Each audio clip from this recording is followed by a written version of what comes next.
Good afternoon, good evening, good morning, wherever you may be. I am your humble host, Mr. David Null, also known as Hawkeye Two Feathers. I greet you with honesty and respect and love for each one of you. And I always send my prayers out to you. Thank you for stopping by. And this is a little particular little tips for how to handle yourself in the woods. Now, because I've lived down here at my place now for almost 40 years. I can give you some tips on how to sneak around in the woods without scaring the wildlife. And it works in all different kinds of situations. And one of the first things I'd like to say is greetings and blessings to all of you and pass the blessings around to other people. I was just outside this evening myself out in the woods and practicing some of my old techniques. And it's been too dadgum hot in the woods down here in south. Too many mosquitoes, just nasty. And for those of you who tuned in with me before, my swamp is back. Yay! There's actually water in my backyard where it's supposed to be. Oh my goodness! It's flowing. It's wonderful. It's beautiful. And the my woods, even in the middle of November now, there are things sprouting in the woods that haven't grown there before. Underneath all the dead leaves. And Melanie, hello, how are you? Under the dead leaves and pine needles and things. And I'm just like, it's amazing. Mother Earth is just really an amazing entity and a being. But I wish to partake in or discuss about how you might be able to walk in the woods, as quietly as possible without being seen. Now, let me just give a couple of tips. I've been around a lot of hunters in my lifetime. I've rented out my place in the past to hunters who wanted to come up here and hunt for the weekend and hunt deer or there's turkey here. There's all kinds of wildlife around here. Not like it used to be, but there's still a lot of wildlife here in South Georgia. Just not as plentiful as it used to be. Again, I say that, but it's still here. Anyway, so I've had folks, show up here and they're all decked out in their camo stuff. And one of the first things I notice, these guys are walking into the woods and they smell of perfume. I mean, I'm here to tell you, they smell like dryer sheets. And it's like I don't have to get too very close to them to smell this stuff.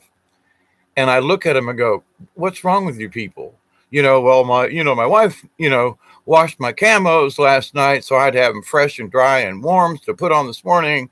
And I'm like, you should have took them outside and rolled them in the mud for a couple of weeks, dried them out on the line, and then put them on. But anyway, so a lot of folks make the mistake of wanting to go to the woods, and the first thing they do is take a nice shower and they lather up with all kinds of perfumey soaps and stuff, and then they want to walk in the woods. And I'm here to tell you that animals can smell that stuff a mile away. I mean, one deer can smell another deer 3 or 4 miles away. I mean, it's amazing. So when you understand what's going on in the nature, the last thing you want to do is put on any kind of perfume or any kind of anything before you go in the woods, because Mother Nature smells that stuff. You might not realize it. So one of the first thing I try to tell people is like, look, if you're planning to go in the woods this weekend, don't take a shower. Take a shower like Friday morning and do your thing. Doesn't mean you can't wash up. Don't take a shower. Don't use any kind of perfume soaps. Just use like a bar of ivory, nothing, just soap.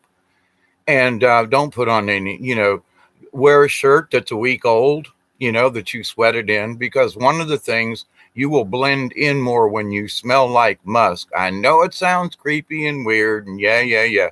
But if you go out there smelling like you just come out of the washing machine or the dryer, or you just pulled something out of the closet where everything else was washed and dried, you don't smell those odors, but nature does.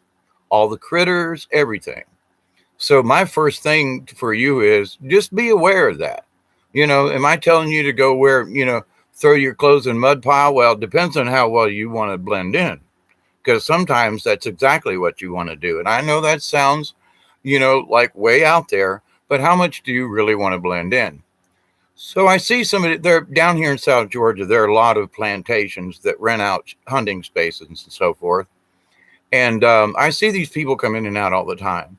And I'm like, oh, and they go to a prescribed area where there's a deer stand, and they go out there and they're dressed in a $450 camo outfit, and they got a $5,000 gun and a $5,000 scope, and all this stuff, man. It's around here all the time. And I look at these people and I go, oh my God, what are you people doing? That's just unnatural in itself. But to the point, if you want to just go out and do some nature looking and you want to blend in, then what you want to do is you want to smell like your surroundings. And I mean that literally. You want to smell like everything else around you. If maybe and you got to be careful depending where you're at. Don't just grab any leaf and rub on you. It might contain something that when you sweat, you rub your eyes or something on your sleeve or whatever, and it gets in your eyes. There are a couple of plants like that down here in South Georgia, probably northern Florida, but down in this area that's wild in the woods. And if you just brush up against that plant and then wipe it across your face or your eye or whatever, it stings. Oh man, you can't get it out of your eyes. And it's like, I just brushed up against it. So, but what you want to do is maybe take something that's local, just a couple of leaves of something, crush them in your hands, spread them on your arms, put them on your clothes so that you smell like the surroundings. People might say, well, Hawkeye, that's just plain bum. Well, I just took a walk out into the woods, and I walked down through the woods and then out to my property line. My next door neighbor, they have spent buku of money on this about the same acreage as my back 15 acres that goes to the river. But they cleared theirs out and they put in planted pines and they've done all this and they've done all that. I have more pine trees on my property and I just let it go. I just let nature do it. But I also have oak trees and I also have other things. Now, I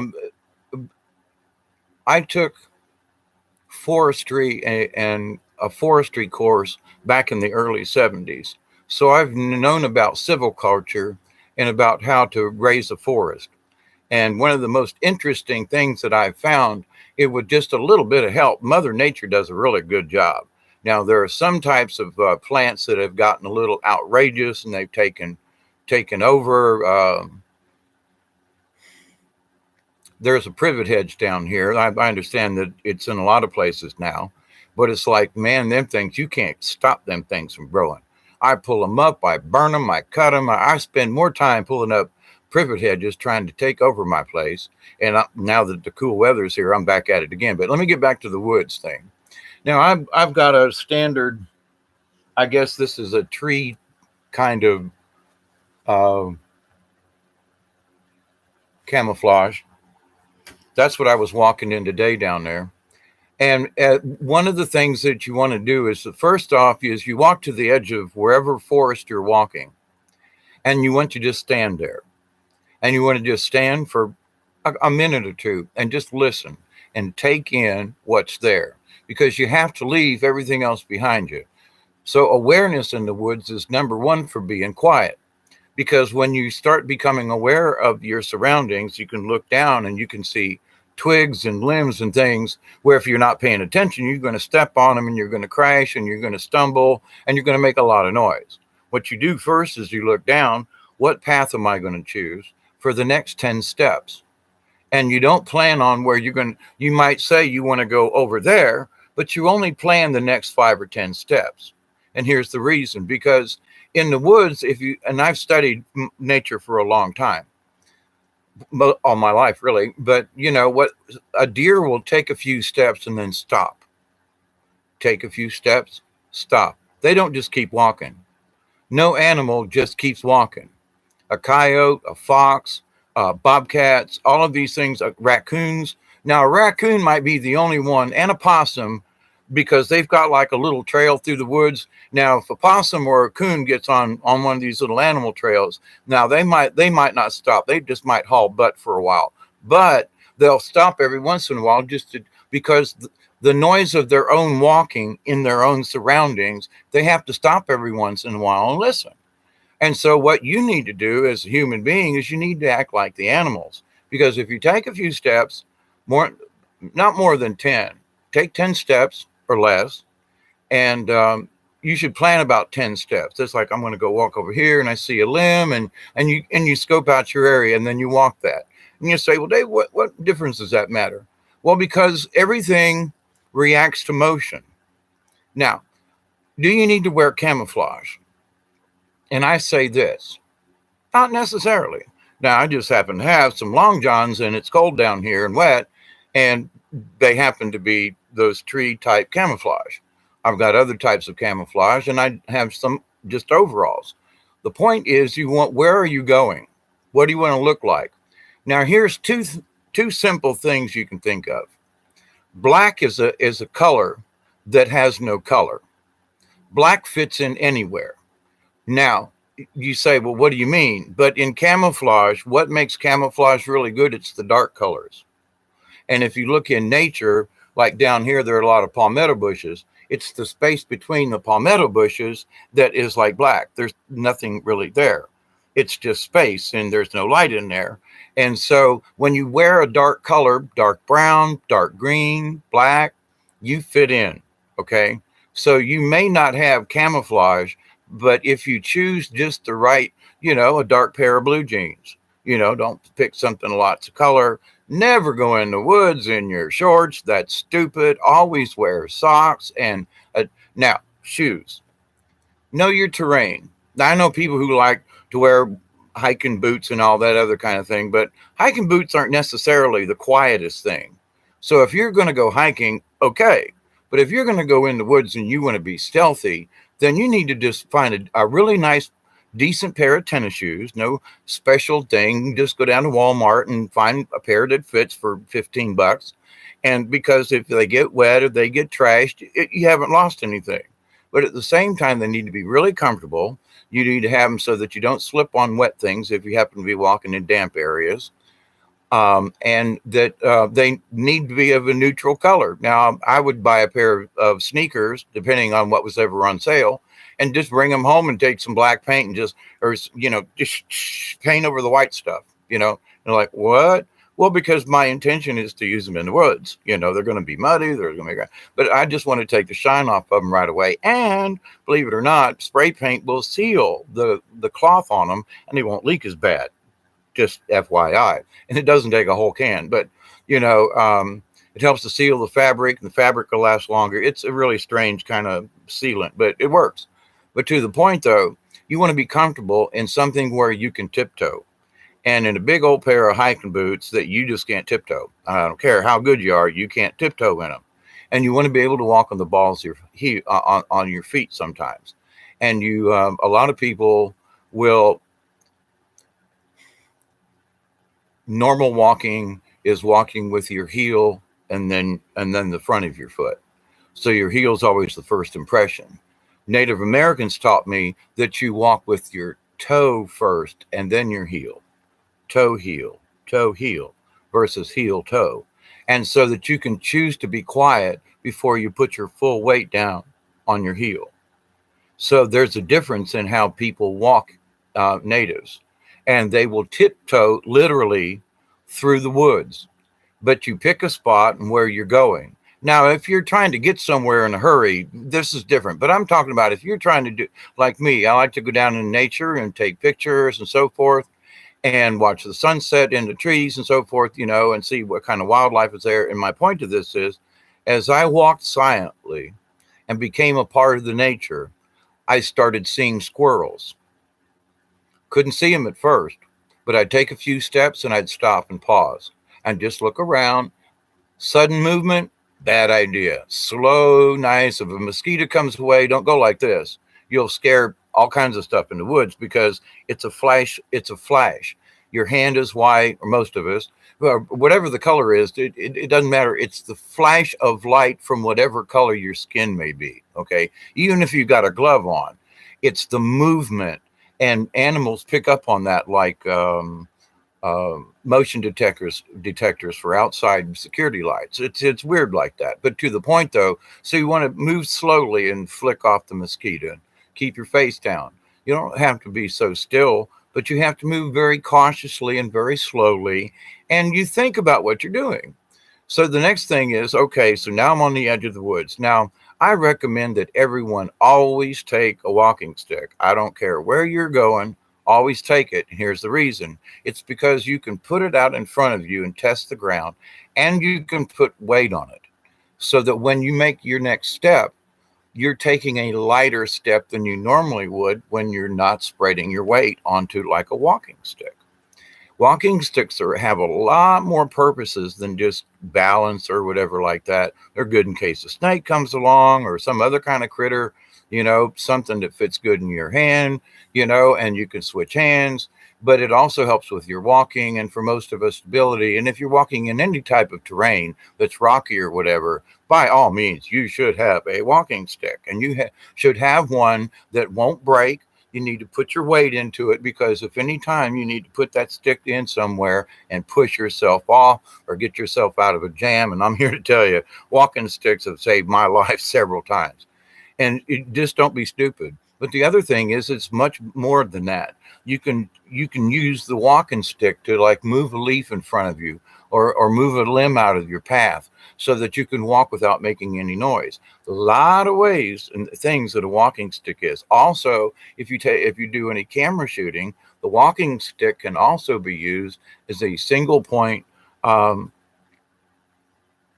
tripod kind of deal to help stabilize your camera, and that's very helpful without taking the tripod. So anyway, so next thing is, pick your colors, pick your shoes, know where you're going so you know what your terrain is, and plan for that. Now, should you take a pack or whatever, depends on how long you're going to be down in the woods. If you're only going to be an hour or so, okay, carry a little thing of water if you want to, but are you going to die in the next hour and a half is my question. Or maybe that's part of the journey in going into the wilderness, is just going by yourself and realizing, so I can get by in two hours without any water, and it's just a walk in the park and back. So okay, but now regardless of where you're going, now here's the deal with the squirrels today, and this has been an old trick that old timers always talk about. They say, when you go into the woods, find a tree and go sit down and don't move. If now I've got mosquito nets and stuff, and I can put a ball cap on, and keeps the skeeters out of my ears, because I live in a swamp. But for a lot of people, it's like, even up north, you go out in the woods and you sit down underneath a tree and you wait. You don't make any noises, you don't make any sudden moves, you just sit there for at least 15 minutes, and all of a sudden you'll start seeing squirrels. It's because you're not moving. They see you down there, but if they see you as not being a threat, well, then, they go on with their business cautiously, but now you have become part of their environment. So the first thing you want to do as soon as possible is realize, I want to become part of my environment, wherever that might be. If it's out in the desert, I've had less time very little time actually with deserts than I have in woods and fields and that kind of thing. So I really can't speak on that, but still, you wish to become part of whatever the terrain is, whether it's desert or high plains or the Rockies. You want to dress accordingly. So the next thing then is if you're in the mind expansion thing, you want to open up your awareness to all things. And I think of myself like a deer, in that I'm looking for things that are making movement.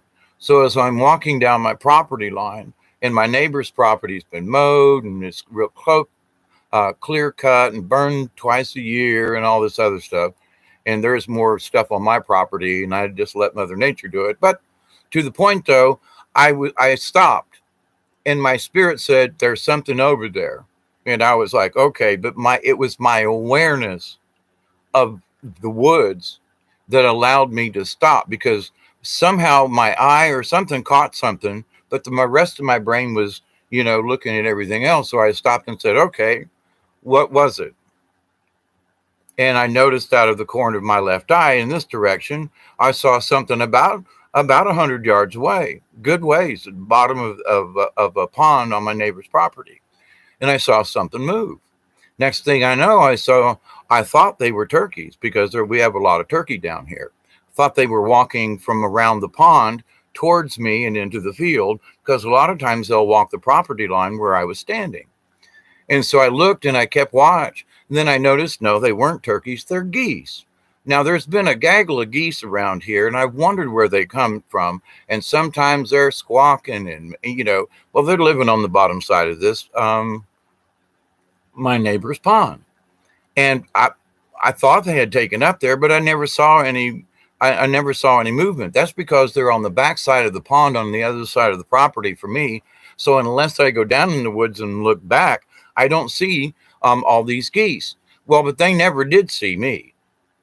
So, but what I did was I'd take a few steps, get a good vision through the pine trees, and I'd stop. And the geese never saw me. Now, yes, several hundred feet away. But to the point, though, if I'd just been walking and whistling and everything, I wouldn't have been able to see them at all. And while I was standing there watching the geese, I'm trying to find out whether or not they're turkey or not, I noticed that right very close next to me is a woodpecker that I don't normally see. And he's on a pine tree very close. Now, woodpeckers don't like to be around people. So you got to have your energy or whatever it is about you, because woodpeckers just don't like people. They don't like that. It's not a bird that comes and sits in a tree next to you. They pick trees. They're very skittish critters. They always hide on the backside of trees. So when a woodpecker will be in a tree less than 10 feet away from me and just up a bit and peck on the side that I can see him with, that means I have become part of the woods. They're not offended by me. They're not scared of my presence. There is nothing that I have done that this woodpecker would want to hide from me in the first place.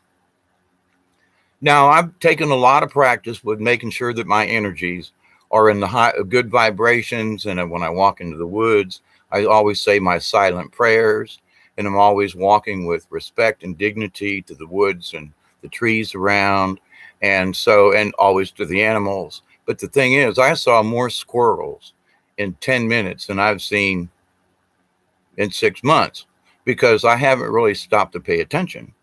And I had to go down in the woods and stand next to a tree and just be quiet for a minute and just become part of the nature. Don't mind me. I'm just standing over here, just looking, and once that energy gets out, squirrels here, squirrels there, they're over here, they're over there. There's other little birds. There's 2 or 3 other different kinds of there were 2 different kinds of woodpeckers, but there were 2 or 3 of each of these that were really in close. And where normally they fly away from a person, they were very close to me on the pine trees. And I was like, nah, it's just interesting. So as I'm standing there listening and watching the geese, also then one of the things that I haven't heard in a while is that there's a lot of owls down here in the swamp. And the swamp has just now become a swamp again with this last week of rain. And I mean, it's been years since there's been water in my backyard, and it used to stay wet 6 months out of the year, and it's been dry for 6 years.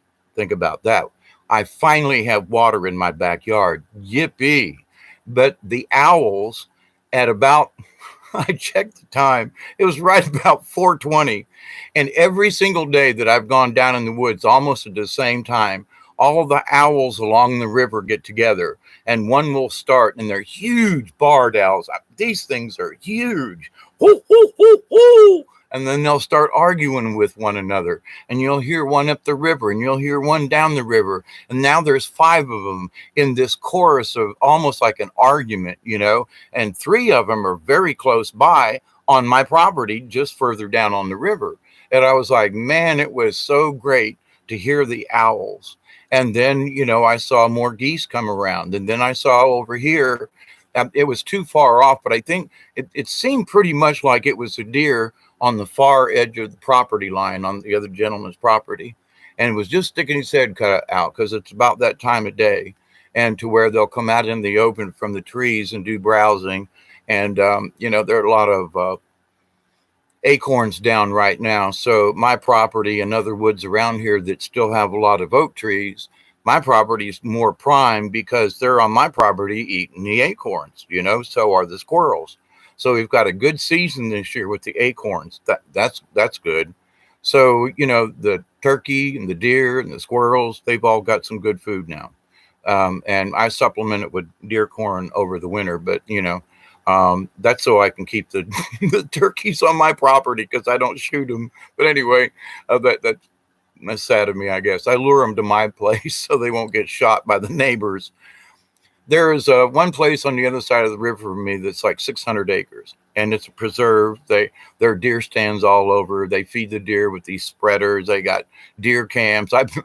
They've probably seen me on their deer cam more than some deer because I sneak over there every once in a while just to walk around and check out the terrain. But and then there's another like 700-acre farm just down adjacent to that one, and they do the same thing. And then on this side of the river, there's a 350-acre farm, and then there's a 580-acre farm, and and all these are hunting preserves, and so it's like there's a lot of area around here with not too many people. So they also feed the wildlife as well. Now it's been interesting though. I've heard some gunshots, but I haven't. Nobody's taken any deer this year yet. Now, maybe just a little early, but they use black powder and they also do bow hunting. And I'm not usually, woo, look at the deer I got. Nobody's talking. Nobody's talking about getting any turkeys this year. Maybe they're not turkey hunting. I don't know. But to the point though, we'll see how the season goes out. Now, it might be a little early in the season. I haven't checked for Georgia, but usually you can hear gunfire out here. It's like boom, boom, boom, boom, and they're shooting at targets or maybe chasing deer. I don't know. But back to the being quiet in the woods. So when you pick your terrain and you pick your shoes and your clothing and all these things, the awareness of where you are is what's important. Because when I realize, and it doesn't take me but a minute to realize, shh, quiet, Dave, remember, become part of the trees, stop at a tree and lean up against it for a minute, say hi to it, acknowledge that the area is there, and things will just open up to you. I was seeing spider webs that were up in the trees in between the sunlight. And it's not like I wouldn't, it was out of my normal path of where I was going, but by being aware, the spirit of the forest and what I talk about as woods lore, there are the entities that live in the woods, and they'll tap you on the shoulder and go, this is interesting, look over here, or stop here and look down. There's a little plant I've never seen before that's growing in a spot that's usually has got different kinds of grass or something. So when you open your heart and your awareness then to the woods that you're in or whatever, it couldn't just be a park, okay? But if you allow yourself to be aware and just say, I'm thankful I'm here. Thank you to all the entities present nearby and to the grass and to the trees. I thank you for allowing me to walk in your presence. And that's just being respectful, and say it out loud so they can hear you. Thinking it sometimes don't get it. So, and if it makes you look like a crazy person, well, but which would you rather be, more in tune with nature or maybe a bystander think, what's he doing over there? Well, okay, it's up to you. But to the point though, it's important that you acknowledge where you're at and to allow yourself to become one with the woods. Now, in the forest lore, here in my place, there are several places in the woods where over the years, I was asked by the entities that live in the woods to please avoid these particular areas. Now, if you're in a very secluded area and maybe you're just walking a bike path or down a trail in a national forest or a state forest or whatever, but it's really quiet or whatever, if you're totally aware of things, you will see the little folk. They might be running across the path. They might be at the edge of the woods. And if you open up your awareness to these beings and say, if any of you entities are here, I am not here to harm you. I'm here to share the energy and the love here in this woods. And just kind of admit that as you walk. And that's sort of like you're sending a signal ahead of yourself. I have come to walk in peace with nature in the woods. So any of you here, I'm just one of you guys. I'm just taller, however you want to put it. But I think sometimes, well, and I've talked about the spirits that I've seen and the water nymphs and and so forth. And it's like, but you have to allow yourself to see them. They're there. And now that these energies are much higher than normal, some of these I call them critters, but with a high respect, because it involves a whole bunch of stuff in my little critter book, if you will, but having to do with, very intelligent entities. But if you allow yourself to be aware of them, they will show themselves to you. Or you'll see signs that's very small, little things along the path that just don't fit the rest of the side of the road. There's just something there that's different. But you have to allow yourself to see it, feel it, hear it, taste it, smell it, and otherwise feel it in another realm. And then I mean, I saw more woodpeckers today, and it's like I go bird watching, and there was like, what's up? And but they were all on the same side of the tree where I could see them. Normally, they look at me and they go around the other side. Okay, I was camouflaged. Okay, my energy's been in a really good place. But at the same time, usually it takes a little while for the woodpeckers to like work their way around the tree. Today it was different. And I'm hoping it's because I've been working on internally with my meditation and so forth, and that I have my energy in tune. And I relate this to you as a first person. This happened just a little bit ago today, like about an hour ago, that this was a direct result of what I can see in nature when you do these things. So when you're walking, take a couple of steps and stop. Doesn't mean you have to stay there for 10 minutes, but take a couple of steps and stop. Because if, in the woods, the trees will hide things. And a deer can be between two pine trees. And you might see a pine tree, 100 feet away, and then another one 20 feet away, and then a couple more. But there could be a deer hiding in that blind spot that you don't see. And 5 steps forward or left, right could expose 2 or 3 deer standing there, because from your point of view, you can't see them. Doesn't mean they're not there. I've walked up on so many deer over the years. We scared us both. I mean, like a 10-point buck just reared its head and almost broke its neck, running through the trees. It turned right, and there was a big tree right there. It just smacked right into it. And I almost crapped my pants, and, at being startled at this huge animal, this close to me. But that's how good you can be when you can sneak up on a deer, and literally sneak up on a deer. And I don't mean that lightly. A lot of people can't do it because they're clumsy. But I bring this forward to you as part of like the shaman's training. When this, and I didn't talk about this in my other talks. I spoke about nature and rocks and trees and bushes and trees and stuff, but I didn't bring animals into it. And right now this is very important because this is part of the shamanic training. You understand what's in the woods, you look in the forest and you perceive and you keep your awareness open. And then what you also will, you'll be able to sneak up on deer, or other critters. I've snuck up on turkey, and they're really hard to sneak up on. But to the point, though, you take a few steps and you survey the same darn area you just looked at. Well, there's nothing there. Maybe. I know that when I took 2 steps to the left, I could see those geese a lot better, where I only saw 1 or 2 of their tiny little heads above the trees or above the bushes from my vantage point. I took 3 steps to the left, and all of a sudden I could see 6 or 7 of them. So but when I was walking down the trail, I walked past that little opening between the pine trees where I could see them well. My eye caught it. I took 2 more steps and I got whoa, hang on, back up a little bit and look over there. My eye caught it. And so the brain picks up all kinds of things when you allow your awareness to be there.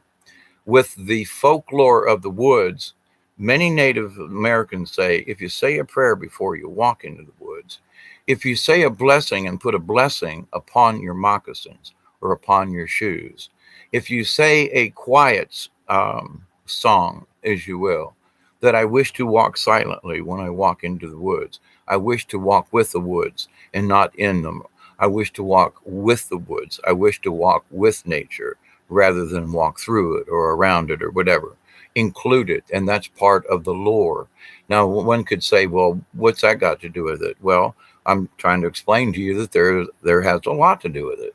And when you open up your awareness to other things, you will just see more birds, more things, just other stuff, simply because you're more aware of it. But you'll also notice that you can be much more quiet.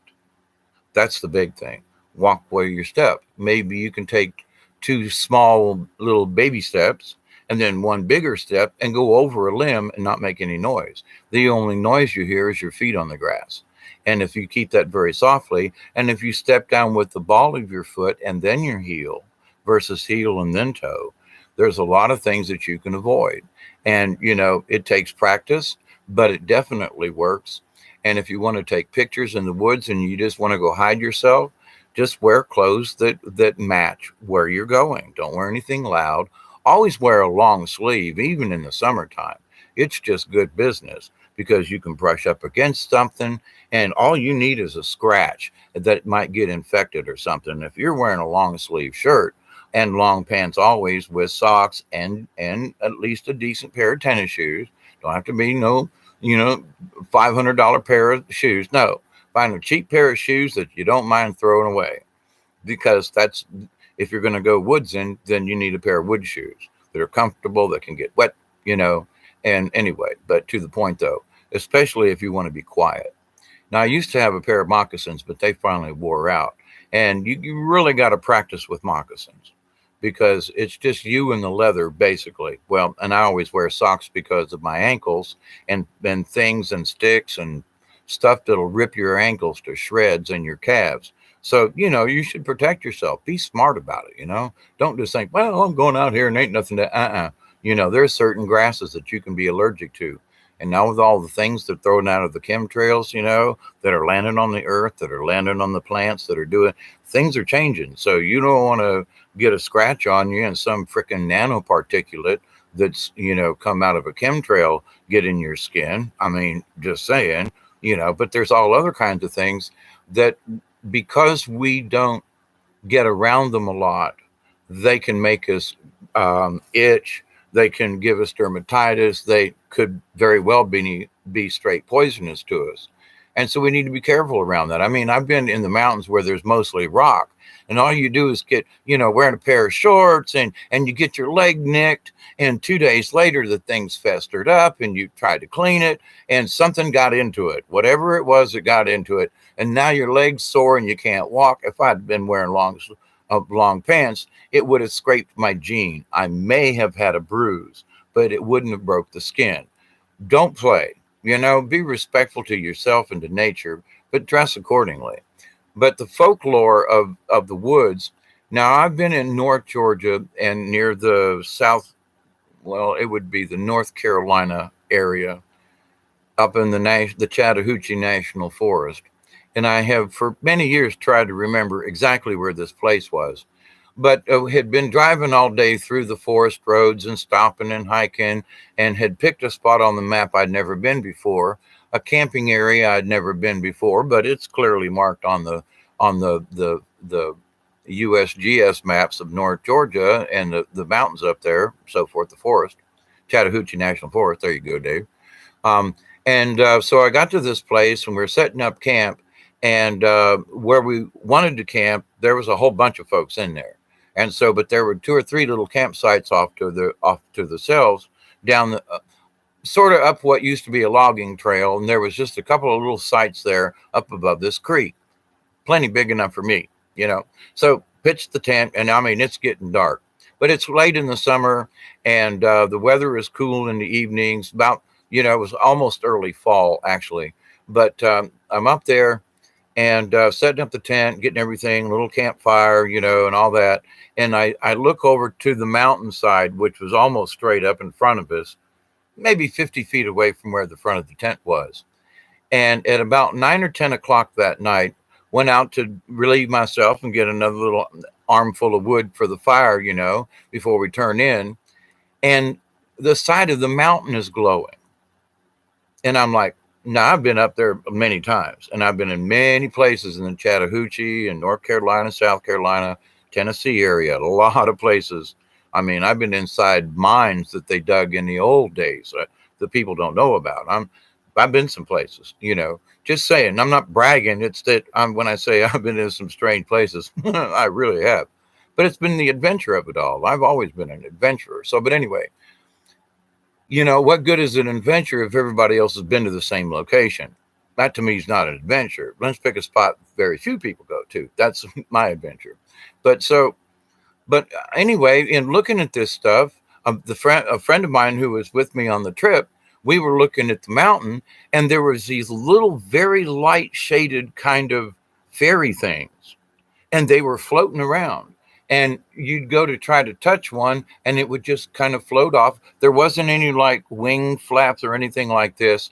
And I don't know how long we watched them. It was a long time. We watched these little glowy things, and they just kind of moved up the mountain and disappeared. And I mean, it must have been several hours, and they were in like a patch, and it was almost like they were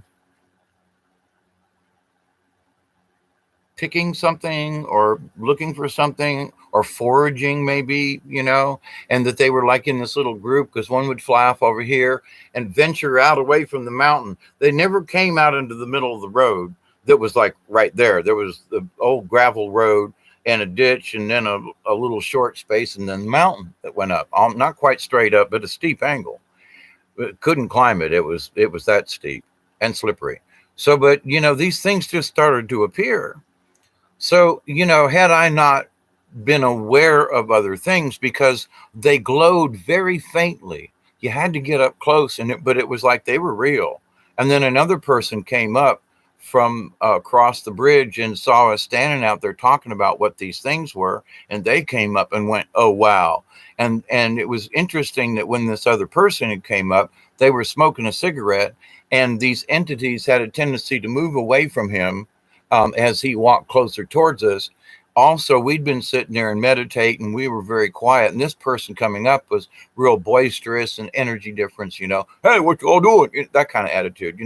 And we said, shh, calm down. And when that person calmed down, then they could see these entities, and the entities kind of calmed down a little bit. But he was like, "Wow, what is this? I've never seen anything like this, and we camp up here all the time." And it's like, so you never know what you're going to see. Astonishing things in astonishing places. But if you're off somewhere and you're not paying attention, you're going to miss the most beautiful things, and they're just right there in front of you, all over the place. Now, with the high energies and Mother Earth, all other kind of critters. I mean, I there are quite a few woodpeckers around here, but I saw more today just in one area, in like just one field of view, that usually there may be one or two. I was like, there was one here, one over there, and two over this way. And I'm like, what? And I don't think there's anything special about today's like woodpecker day, but all of them were on the side of the tree where I could see them. Even the squirrels were showing themselves. And I was like, that's just, normally squirrels are always on the back side of the tree. They peek around, but they don't want you to see their movements. And didn't take me but 5 minutes in the woods, and all the squirrels just scurrying around. And I'm going, crap, we got a crap load of squirrels this year. You know, I used to squirrel hunt, but not anymore. But to the point I was like, well, I guess if I ever got really hungry, I just got my squirrel gun, okay. But to the point though, I was like, well, maybe I'll eat the acorns with the squirrels instead. But to the point. So, but think about where you are. Think about your surroundings. Plan ahead. I mean, I know what my woods is, so I don't really have to plan other than, should I wear, um, this pair of shoes because it's really wet back there, or is just a normal pair of tennis shoes going to work for me? But anyway, um, practice being quiet. Practice how you step. Look at where you're at. No matter, even if you're on just a regular trail, you have no idea what your unnatural sound will sound like in the forest, because it's not normal to them. So you have to step like they do, walk like they do. Think about how a deer walks: a couple of steps, stops, looks around, do the same thing, because it may be that after you walk past a couple of trees and look back the same way you just came, you'll see a big buck standing there. It's happened to me. It happens all the time. It happened today with the geese that I saw. So just a little bit of a tip about that, and to get into it. Marie, iStation, Melanie, hi y'all. How are you all doing? And fine. Let me see what y'all are up to. Here we go again. Whole or cracked? Whole or cracked corn. I use it's sort of a mix. There's some home, it's just a general, like a almost not like a not like a chicken feed cracked corn, but somewhere in between. And I'll put them out in the high sections where, if we were to get a flood this year, I always try to keep whatever corn or anything that I put out. Now I've also got a horse feed that I use for feeding chickens and stuff. People say, "What do you use horse feed for?" Because it's got more nutrition in it, actually, than some of the poultry feed. And poultry feed is twice as much. So I can buy a 25-pound bag of chicken feed is $14. I pay $9 for a 50-pound bag of horse feed that has more nutrition in it than the chicken feed. But I digress. But with that said, though, I will take some of that same feed, because there's sweet grass, there's, all kinds of different things. There's some barley, blah, blah, blah. Man, the turkeys love it. The squirrels love it. Animals in general love it. The other thing that I do is, and it's about time for me to do that. Now, I put a salt lick down in the woods. And to a lot of people, that's like, oh, that you're putting up you're baiting the field, is what they call it. Because if you put a salt lick out in the middle of the field rather than where your cows or whatever is. But the thing is that there are turtles, there are animals, there are birds that need those minerals also. And so I put a salt block down in the woods, and yes, animals will collect there. And yes, they know it's safe. Nobody shoots them when they comes on my property, not anymore. And so it's like, if anybody's going to come up there and scare them, I'm going to shoot them with my camera. It's not going to hurt as much. But to the point though, so I put a salt lick out for the critters, and I mean turtles chew on it. I've seen all kinds of critters that some insects, I mean, lizards, you name it. Things will just, because they need the minerals in that salt block. So putting one down in a high ground spot down in the woods for me has been an asset to the critters in the woods. I mean, the turkeys go around it. I mean, it's just a good deal. And then of course I'll spread some corn out around the and horse feed out around the salt block, you know. But I don't hunt with a gun anymore, or a bow and arrow. Now I can. I know how to do it, but I'm just not where I'm at. If I really had to, for some reason, I guess I could, because I know how. But I just don't know if I could kill an animal for my own salvation, if you will. It's almost like cannibalism now. I mean, I've seen so many deer and other wildlife. It's like, could I really eat it? I mean, I'm feeding chickens now that aren't laying, and they're costing me a fortune because I'm not getting any eggs out of it, and I'm not getting any return. But they're my babies. Somebody says, well, why don't you just chop their head off and throw them, and throw them in the freezer? And I'm like, I just can't. I know I'm spending way too much money feeding chickens that aren't producing me eggs, but they're my babies, Can I eat them? Can I just turn them loose? No, they're my babies. And it's not a possession thing. It's that they've given me wonderful eggs and protein and fed me and my friends for several years now. And so they're not laying. Does that mean I kill them and get rid of them? Or, should I not feed them any longer because they're now they're just useless eaters? And I say, no, they're my family. I got 10 hens left, I think, out of like 15 chickens in over the last several years. But to the point, it's like, okay, it's all right. But I do have to come up with another way to feed them, because if they're not going to give me any eggs, we got something else has got to change here.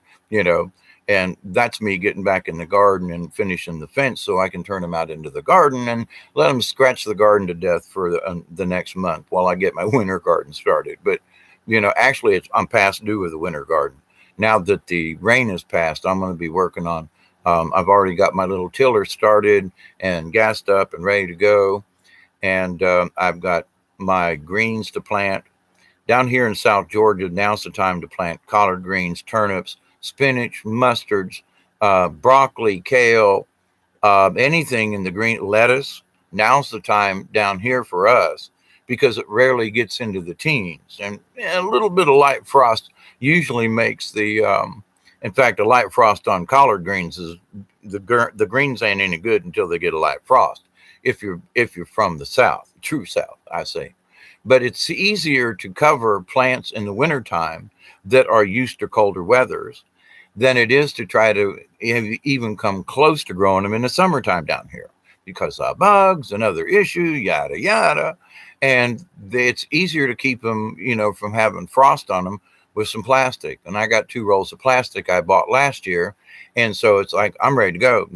I get everything I need, and I'm ready for winter. All I got to do is let the chickens loose in my garden to get rid of all the weeds that came up in the last month or two where it was too hot for me to work the garden. But anyway, to that point though, I'm going to try to do a little bit of video on what my garden looks like now.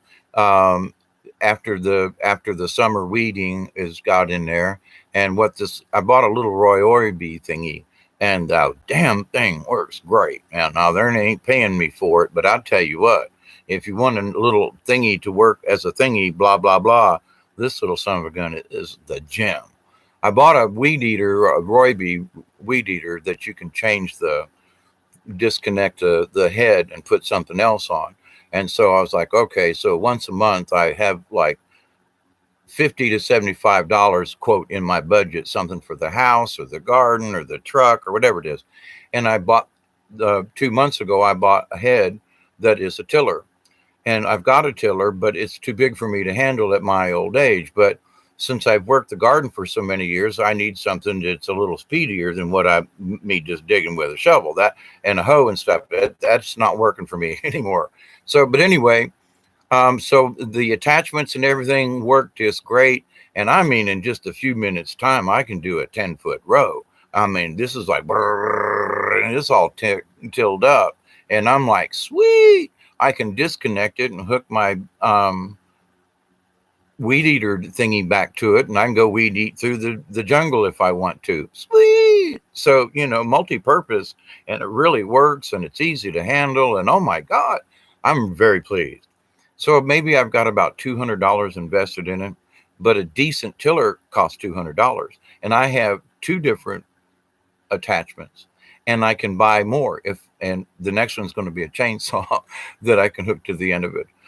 So I've got a lot more limbs down than I thought. So to buy a new chainsaw would cost me $150 to $200 for a decent one. And it's like, well, wait a minute, if I can buy an attachment for $75, why not? So now total, I've got a tiller and a weed eater, and now I'm going to get a chainsaw for less than $300. Sounds good to me. And I've only got 1 engine to take care of. Sweet. So anyway, just thought I'd throw that little bit in there for y'all. I'm glad I found this channel. You don't know how we just glad we did. Hi, tinfoil. I know I'm a crazy old bugger, ain't I? Which is fine with me. But some of the things I chat about, it's a first person, this just happened to me an hour ago kind of deal, and how cool it is too. I haven't been in the woods much because it's been too damn hot and too many mosquitoes.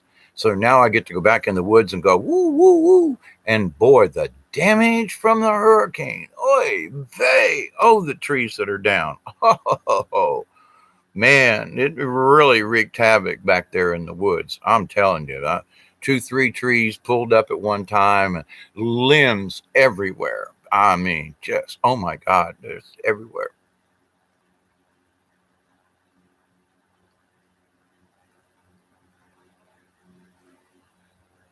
You ain't never going to be ready for Thanksgiving or winter and Christmas and all that. Not another new year. The current year is still new to me. There you go, tinfoil. You would be a great neighbor. Hey, neighbor, I'm only about 1,000 miles north. Well, we're still neighbors. We're still on this continent, right, tinfoil? 4 inches of snow there was this morning. And then at like 35 degrees now, there might be 2 more inches. Oh, man, tinfoil. I know how that is. I got relatives that, I was born in Ohio, so I've still got all my half brothers and sisters. Most of them live up in Ohio, so some of them are snowed in right now. I got other relatives. My granddaughters, or both of them, are up in Connecticut, and they're getting smacked with snow. And some aunts and uncles here and there. Most of them live up in the snow belt, so it's like I've got other distant relatives and some friends who live up in Michigan. Some of them in the UP in the Upper Peninsula of Michigan. So they're really in the snow. So it's like, yeah, yeah, yeah. And I'm in between. I'm down here in South Georgia. It got to about 39, maybe 38 this morning, and crystal clear. The moon set very low in the southwest again, by the way. Just want you to know. Now tonight the moon's really high. I mean, it's I got to kind of look out and up to see the moon. Where last night it was like way over yonder early this morning. The temps tonight are supposed to be in the upper 30s again, and then it'll taper off a little bit. So for us South Georgia folks and North Florida folks, it's not uncommon, but it is a little chilly for us. When I finish here, I'm going to finish up one of my projects outside. I got to try to get my wood stove. Part tree limb fell out of the oak tree that sits up over my house and knocked my pipe off the house, that comes out of the wall and goes up past my roof line for my wood heater. And it destroyed part of the pipe. Now I've got several new links that I can put on, but the weather's just been so crappy. And it's underneath the eaves, so a little bit of rain, I'm like constantly getting wet. And I'm just like, But last night it got chilly, and I don't like running this little electric heat when I got all this wood that fell out of the tree all around the house. So I'm gonna play around and trying to get the stovepipe back up outside, so I can burn. The inside's ready. I could throw logs in there and fire it up in a heartbeat. But I got to make sure it comes out the other end, and doesn't smoke out the house or anything. So, but I'm ready to do just that. But I would love to sound tinfoil. Some of you folks, it sounds like we'd have a damn ball as neighbors. And over the years, I've got 18 acres here, and about 6 of it's high and dry. It's up here on the hill, and it gets wet, but that's only when it's raining 2 inches an hour and it's running downhill. But it dries up. It doesn't really puddle. But down in the back, that's a different story. But I've told folks like, look, I grew up in the days of the hippies, and where we were. I figured that I'd know at least 2 or 3 people that would help me homestead this in our old age, where the place is paid for, the taxes are cheap, and down here in the country, nobody bothers you, and it's like, and no takers. Everybody's like, well, I don't like that country living. I'm going to move into town where it's easier to get around. And I'm like, what? I just want to move.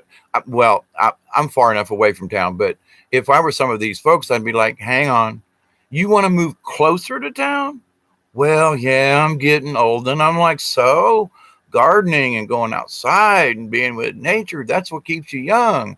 Well, I can go to the park if I want to, or they drive. Oh, this is what gets me. Moultrie has a bike trail. They recovered a train tracks that went through town and went down. And anyway, and it's a good idea. Don't get me wrong. But here's the part that gets me. People drive their vehicles to the parking lot of this thing, and then they go walk. Then they walk the bike trail. They drive their car a mile to walk a mile on the bike trail, and then drive their car back to their house. And I'm like, what are you people doing? This is insanity. Why don't you just walk to the parking lot and back? I mean, and people are like, well, I don't see the point, Dave. Why do you make this point? And I'm like,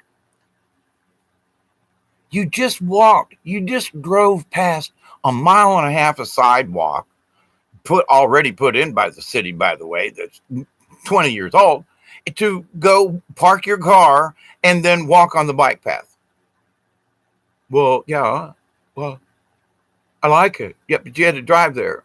So why didn't you walk there? Well, then I'd be tired before I got there. I mean, I'm just like, this ain't making sense. Why aren't you walking around your neighborhoods?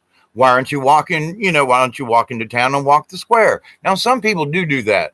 In the evening times, folks that live near downtown, they'll literally walk into town and walk around the square at night. There's a little park here and they sit there. And okay, that's good. When I lived close to town, I would do that too. But for folks who just get in their car to drive to a place where they can go walk and then drive back, I mean, I'm sorry, there's something in there I just don't get. Why don't you just walk? Never mind, but you get my point. And there was a great teacher named, wait, I can't. Where are my glasses? Oh, there's a pair. I rearranged things here on my table. No, I can't quite read what's going on there. My eyesight's getting slightly better, by the way, which is rather unusual. It's supposed to be getting worse. There was a great teacher named Gordon who at lunchtime told a long-running story. All of us would sit and listen. It was a story of fantasy adventure, not unlike the Lord of the Rings or something. Gordon was the name. Yeah. The hippies rule. Wait. Yeah. And see, and I always figured, there'd be a couple of old burnout hippies like me. Well, I'm not necessarily burnt out, but, that, hey, there's free garden space. Just help me work it. I'll even buy the damn seeds. Just help me work it, and no takers. It's like people just don't care. It's like, what? Now you help me. I've got things we could fix up, a camper, or I would love to build an earth home. I've been saving materials and things, and I got a lot of earth, to build like a hobbit home kind of deal. And that was one of the things that was on my list that I was going to. This house here is passive solar, but it's sitting on the ground. I wanted to build a small little one room kind of efficiency apartment, if you will, but built right into the hill here at my house. I mean, just come down so many feet, go in with a front end loader, chunk out of a spot, and then build my little hovel and take the dirt that I dug out to use as the house. And with mixing concrete and different types of materials and things and found objects, and then basically build a hobbit home that was south facing, windows and so forth, so that it too would be a passive solar. The hippies ruled in my formative years. I even went to a free school for a couple of years when I was 6 or 7. I learned a passion for nature, the world, and etc. That's one of the things that just aren't around anymore. I mean, I've talked about my Granny Raleigh many times, and how we used to have an ESP thing long before anybody even spoke about ESP. And she went to her deathbed and said, "Don't tell your mother or your aunt about this," And I was like, "Okay, Granny." But to the point, though, one of the things she was renowned about was her little garden around her little house out there in Zephyr Hills, Florida. Moved out there, and all the neighbor kids would stop by and hey, Granny, and everybody called her Granny. And she, at first it was a little kind of weird because it was like referring to her as Granny on um, uh, the Beverly Hillbillies, but with us kids, it was a sign of respect to her rather than grandma. She became everybody's granny. And so the little kids would come home from school. "Hi, Granny, how you doing?" They'd stop by to see her in the little neighborhood there, and they'd help her weed her garden or maybe help push leaves. And when she passed away, all of us remembered that about Granny. And it's like, she was a spiritual woman in that she was outside a lot, worked in her little garden, and it wasn't nothing special. She didn't till up acres. She just had her plants around her little garden, around her little trailer there. But the thing was, it was a passion of hers, and she shared it with anybody and everybody that came over. Wasn't much, but it was hers, and it was how she stayed connected with the earth. And a lot of people just went right by them. Well, Granny lives in a trailer out in the woods or out in the country. It really wasn't woods, but it was a small, quiet neighborhood, and it's like, but all of us remember that natural thing about Grandma. About she just had plants around the house, but that's what kept her connected. And so she taught me that. And a lot of us other kids and grandkids, that were like, well, Grandma, well, that's just an azalea, but oh, look, I pruned it here and I added a little fertilizer, and look, I planted some posies over in it. I mean, it was just the gingerness about it, and the fact that you were sharing time with Grandma. You were sharing time with a special lady that just had a really good energy about her. And it was the fact that she was just naturally tuned in. That's all. And folks saw that or felt that about her.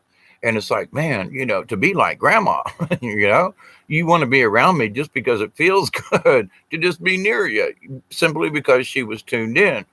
That's a high compliment, in my opinion. But my point to that is that we don't have that anymore.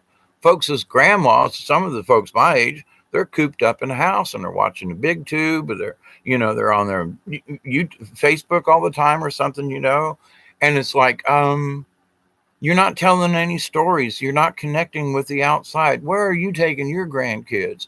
When I got out of school, I went to Granny's house and worked in the garden with her, and we partook of things and bonded.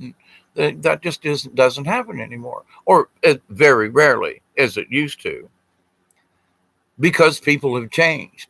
And it's okay, but I keep saying, that's one of the most important things, and people are missing. And if you want to be enlightened, and if you want to understand about dimensions and layers, and however you want to think of enlightenment or ascension or whatever you want to call it, is that you must understand the nature of things. And when you understand, there are other things that you're just not aware of, because your awareness has been shortened. You're short-sighted in the eyes because of society. So that when you open up your eyes with nature and wilderness and other things, and you see all these little weird things in the corners that are really cool, actually, but you might not normally watch them if you hadn't kind of got tuned in before you went. And it really does work. Now, for me, it's much easier to get there because I've been practicing it all my life. But to other people, I think you understand what I'm talking about. And Grandma's garden was always the best. Absolutely, Marie.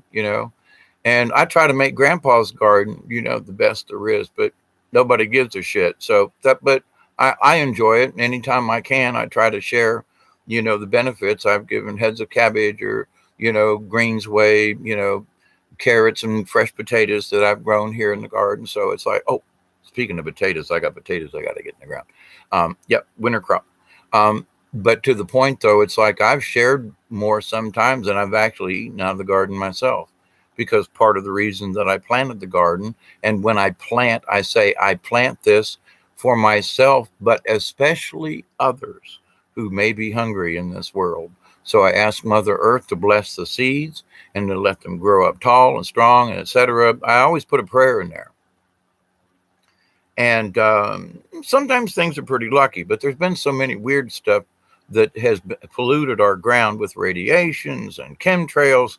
My garden, and a lot of people around here, especially, well, in other places too, there's some friends up in Tennessee that they said the last couple of years they can't make anything grow in their garden. So I'm going to try this winter. I'm going to put in my greens again, but I'm going to cover them with plastic. I've got everything I need. And rather than leaving them open for the winter, as soon as they start coming up, I'm covering them puppies. And I'm going to leave them covered, because then any other chemtrails or anything that might be dropped on them after I've tilled and after these things come up, I don't want anything on the leaves. There's already enough contamination in the atmosphere and, in Mother Nature herself, but I don't want anything else fresh falling on. So I'm going to cover my beds with plastic. That's what Dave's going to do. So I'll give you all an update on how the garden's going to go. And this weekend is going to be really nice and warm, and warm. It's only going to get to 42, but it's going to be it's going to be the right weather for me. It won't be too warm. Let me put it that way. So the coolest thing was the kids that had to address the teachers, multiple teachers, by their first names. Yeah, hey John, can you tell me, do frogs piss in the wind? Anyway, I remember one kid asked that, and the guy was like, "Well, it depends on if the frog is on a tree or on the ground. If the frog is on a tree and he pisses, it will most definitely likely be pissing in the wind. However, if said frog is on the ground, or the likelihood of the frog pissing in the wind is greatly diminished." So I was like, okay, some of those guys were great. I used to be a gardener that cared a lot. I still am, just not very motivated, or you might call me lazy. I agree with the laziness part. The last few days is just like rainy and nasty, and I'm like, it was really the perfect time, temperature wise, to go out there and plant my winter garden. But wet wise, I was like, I just ain't having it. I'm sorry, I'm too old for this being wet and cold. No, don't want that. But the thing is that I have to keep caring because it's what watching the plants come up out of the ground. Yeah, I work more, if I could work for money and somebody else could grow them, but I know what I don't put on my vegetables. I can go out in my garden in the morning and throw back the plastic, and I can eat the vegetables without it, but blow off a little dirt, toss off a bug, and munch away. I've had breakfast by the time I get through the garden, simply because I'm foraging on different things that I planted, right?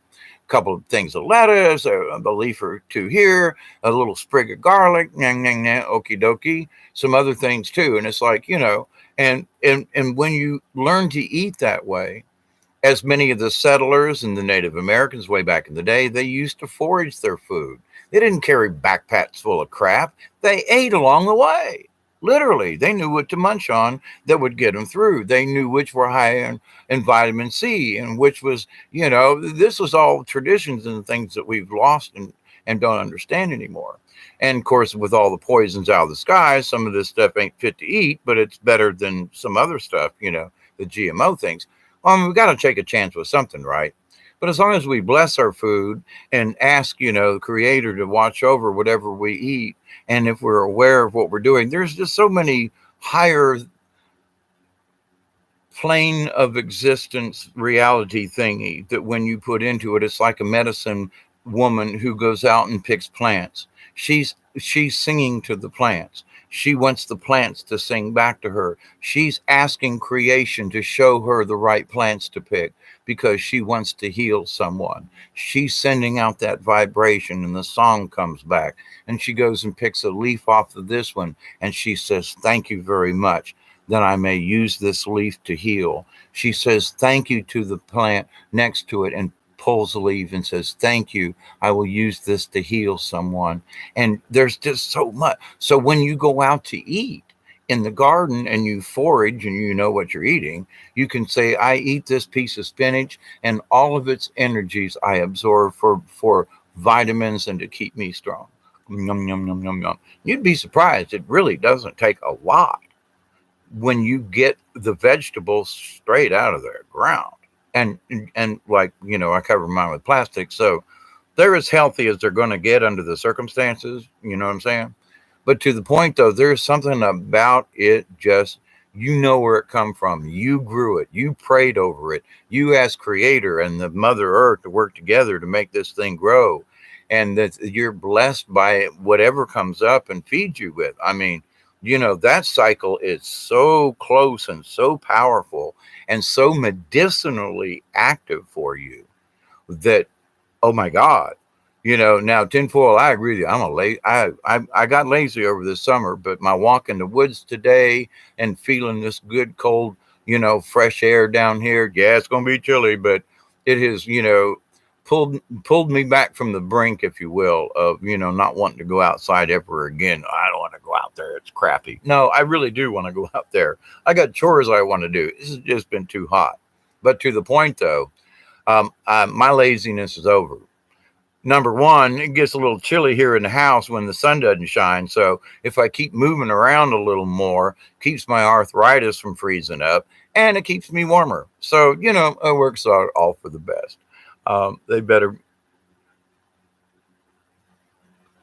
theory before practice. Is that what you said, Marie? And that's right, Marie. You're planting for spring, and I'm planting for fall. I'm planting my winter garden. But I mean, right about now is when Colquitt County is planting a crap load of cabbage. They have Colquitt County, Georgia, has one of the per capita tonnages of cabbage in the world. I was shocked at how much cabbage comes out of this county. And that's what's going on now. Not so much the broccoli and things, but there are farmers that over around Brooks County that they plant, 50, 60, 100 acres worth of broccoli or kale or different, two or three different kinds of greens. One farm that I worked on, it was mustards and turnip greens. And after I worked at this farm, by the way, they would send these mowers through the field because the greens will come back up. You don't want to pull them unless you're going for the turnip greens. But if you're just going for the greens tops, then they get mowed and it gets sucked up into a great big giant vacuum cleaner, like a giant, like one of a lawnmower with a grass catcher. Well, it was my particular job this one season where I worked the trucks. And what they did was they would come by after they had cut up all the greens and blow them into the trailers. And it was my job to make sure that everything was stacked in the trucks, all these cut greens, right? And so if anybody knew how many rat parts and how many frogs and toads and insects got sucked in up into that vacuum cleaner, run through the mill, and then spread over all them greens, it's like I don't eat canned greens anymore. I was like, oh, now they wash them and they process them. That's not the issue. I was like, oh man, I'm stepping on rat guts. I'm not eating greens in a can anymore. No, no, no, no, no, no, no. I worked on hog pens. I don't eat much pork anymore. I mean, when you got to work around some of that stuff, and I just am not a cold-hearted son of a bitch because those farmers there, they'd go up and cut a pig's throat and hang him up, and I'm like, no, man, I feel bad because they're penned up. I'm sorry, no, can't go there. I'm not. But they just, well, but they're a hog, and I'm like, yeah, but they're living. Yeah, well, so they're going to be dead, and I'm like, my spirit just don't fit this. And it would have been hard for me to have been a pioneer in the old days. But I guess it's just like part of it to me is like senseless. Now, if I really was hungry and I had no other way, and excuse me, it's the middle of winter and the greens ain't growing and I don't have any canned food, and it's a good possibility I might shoot a squirrel or two and have me some stew. It's very possible. It's very possible that one of them geese over there is going to be Christmas dinner. You know what I'm saying? But to the point though, if I can live without it and I can get along with nature without those things, I would prefer to be in harmony with everything rather than to shoot, kill, or whatever, because I've realized that I don't really necessarily have to, with certain greens. And even in the wintertime down here, there are certain broadleafs that grow naturally that just simply won't grow in the summertime. It's too hot. And, there are things that are blooming all over the place. Just now, it's like spring in the wintertime down here for certain types of weeds and grasses and other things. And so if you know what you're doing, if you even regardless of the season, Creator and Mother Earth, except in high snow areas, and even there are things that grow under the snow. It's amazing. But the thing is that it's one of the reasons why I stayed down here in this belt. Snows once in a while, freezes once in a while, gets pretty nasty once in a while, but overall it's fairly temperate and mild, and mild compared to a lot of other places. But it's also the things that will grow in the wintertime. It's a whole different crop of things, whole different crop of flowers, plants. I mean, and a weed will flower to pass its seeds and etc. So there's all kinds of things that, generally, and that's my point, is that when you're aware of the woods, I was surprised today to see all these green things coming up through all the leaves and the pine needles. And I'm like, what's all this green grass and all these broadleaf plants and things? It's like, holy crap. I think, well, that would come up in early spring. It's blooming now. So Mother Earth is a strange thing, but at the same time, she's also amazing. And when we're aware of all the amazement, she'll show us even more. So I've got my famous butt cramp going on here, and it's going on 8:30. And I know there's some other people who are doing live shows tonight, and I try my best not to get in anybody else's way. Now, I'm supposed to be with Milky Way Weekly tomorrow night at 10. Supposed to be, as of last I heard. So we'll see. And it's supposed to be on Saturnian Day or something. Okay, I looked it up. It's All right. It's the winter solstice. Okay. Basically, and my 10 cents on that is that there is pleasure in the Bathless Woods was saying on the tea bag this morning. Yep, I've always we have cosmos flowers everywhere now. It's nice to see them everywhere. Thanks for reminding me why I've been a vegetarian mostly since I was about 7. You're right, Marie. Um, can't sit for too long. I just don't like the idea that an animal has to die for a trivial thing like a snack or a dinner. Night, Ice Station Night. If that's who, and see you around next time too. And tinfoil to that point. That's where I've become in this world. It's like, if I really look around me and really, if I'm really hungry, I'll realize that when I accept the healing with the plants that I eat, when I accept their energies, that I can live on a lot less than what I used to. And there are people who, can fast for days and not lose a pound. They don't drink water. There are people who say that they can get by on simply from the air that we breathe, being a breatharian. And I honestly, I truly believe that that's possible. It's going to take some crap load of study and etc. But the thing is that if we understand that every time we breathe in, we're breathing in molecules and things that are just tons of energy stored in some of this stuff. Whoa, something just went through the house here. That was weird. Somebody just walked by. Whoa, that was strange. Interesting. High energy night. I checked the Schumann resonance before I started this video an hour or so ago, and it's really low at the moment. But 12 hours, 15 hours ago it was off the charts again. So we're getting maybe it's like a cattle prod. We're getting stuck with a cattle prod every other day or so. Really, really strong, meaning Mother Earth. But yeah, I'm. There is a thing that with Native Americans in that if you need the requirement to kill another being, another animal, and of course, some folks would say that eating vegetables is killing a living thing too, and that's very true. So if you think that killing an animal is bad, you don't think that plants don't cry. I'm sorry, but they do. But to the point, though, the respectful thing to do, though, is that before you hunt, Native Americans would fast for a day or two so that they would be clean of anything. So that when they ask the prayer of Great Creator, I will only shoot and kill that which presents itself to me. So when you take aim at a deer, and I did it with my grandson and his friend. We had a chat about this, and I said, when you're hunting, understand this: if Creator wishes you to have that deer, the deer will stop and look at you, and you will know that you can take that deer.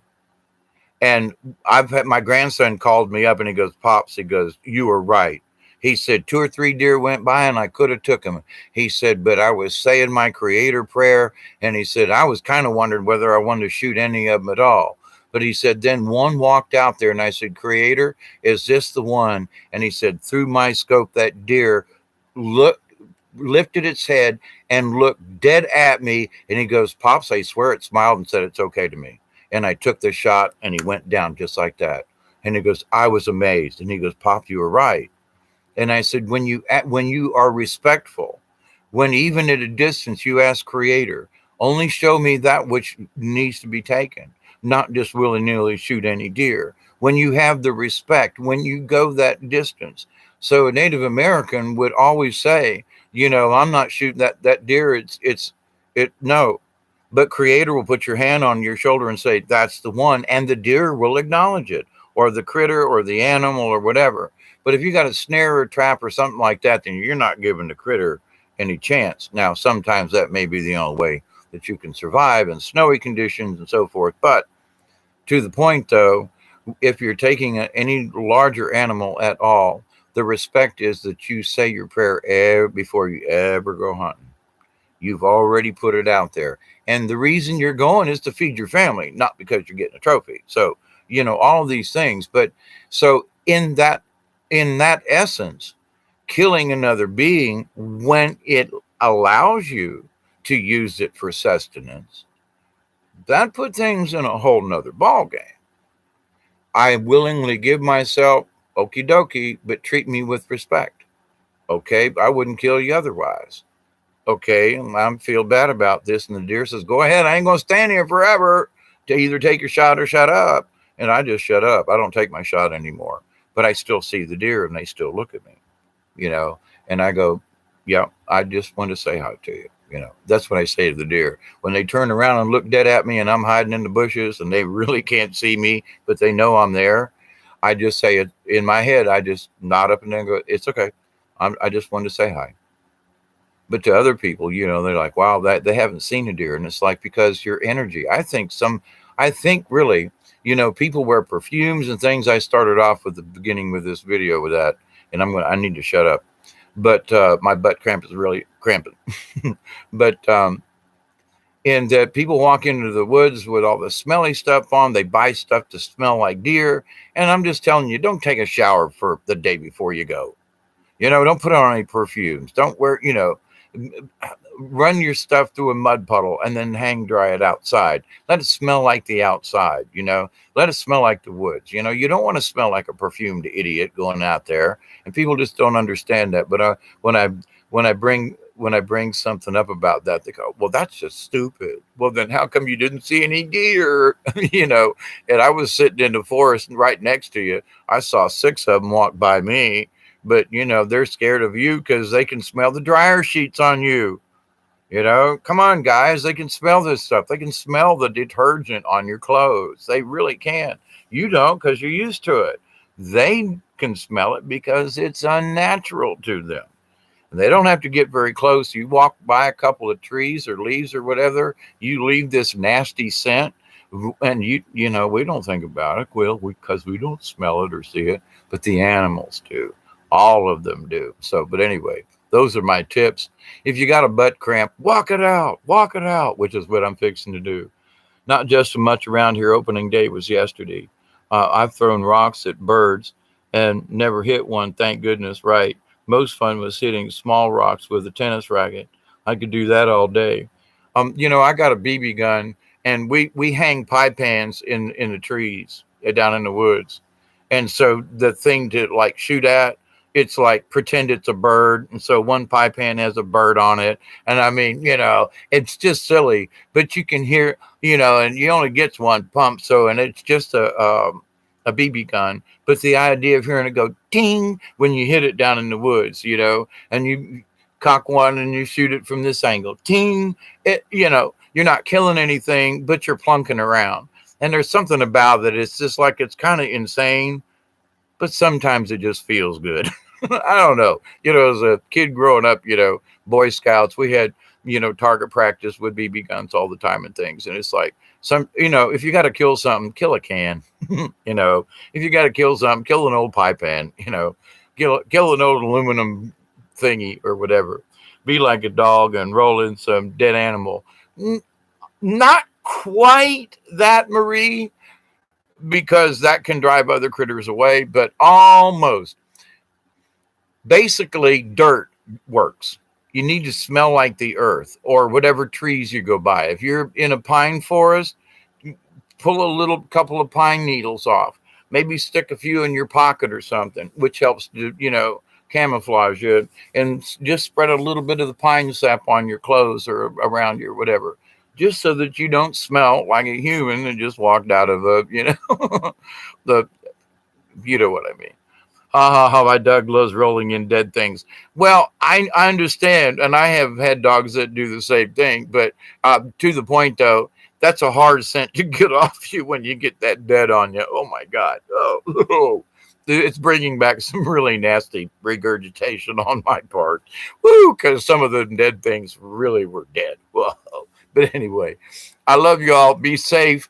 And this Friday night here going into Saturday and Sunday, blessings to all y'all. And there's some other things I want to chat about later on, but it'll come later on. So in the meantime, stay warm wherever you are. Plant groceries when you can. you know, Something putrid. Oh, and by the way, I just speaking of something putrid, there was something in my refrigerator, and it happened after the hurricane. So I'm like, I know I got to get rid of something in my refrigerator. Well, I had some eggs from the chickens, and but I didn't realize, and they usually will hold for maybe 2 months or so, and I always check on my eggs, and I make sure that there are no rotten eggs. And there was just something in my refrigerator I couldn't get, and I checked my eggs, but during that couple of days when the refrigerator was down, there was one particular dozen of eggs I thought I had checked. And oh my God, when I lifted the cover of that thing, it was like, oh man, I couldn't even get outside fast enough. I dropped one on my shoe and it was like, no, I got it on me. And oh, it's like beyond rotten egg. The cats loved it, but it took me 2 days to wash it off of my hands. And that pair of shoes is outside to this day until well, I can bring them in tomorrow. But I'm like, oh my God. And I was like, I was washing the refrigerator out and it was like smelled nice and clean. Open it up 2 hours later and like, holy Jesus, what's in here? And then so as I continue my cleaning, I realized it was the eggs in one of the dozens from my chickens that had just somehow gone bad. Not all the eggs in that dozen were bad, but there were out of the dozen that were, oh boy, and the cats got all of them. And like, I still have to go out and pick up the container where they chewed it apart to eat the rotten egg. But oh my God, horrible. Oh, so when you say putrid, I'm like, man, that one's still a little too close to my nostrils. I remember that one still. But anyway, so thank you, David. Your folksy wisdom is refreshing. Thank you. Best kept secret on the web.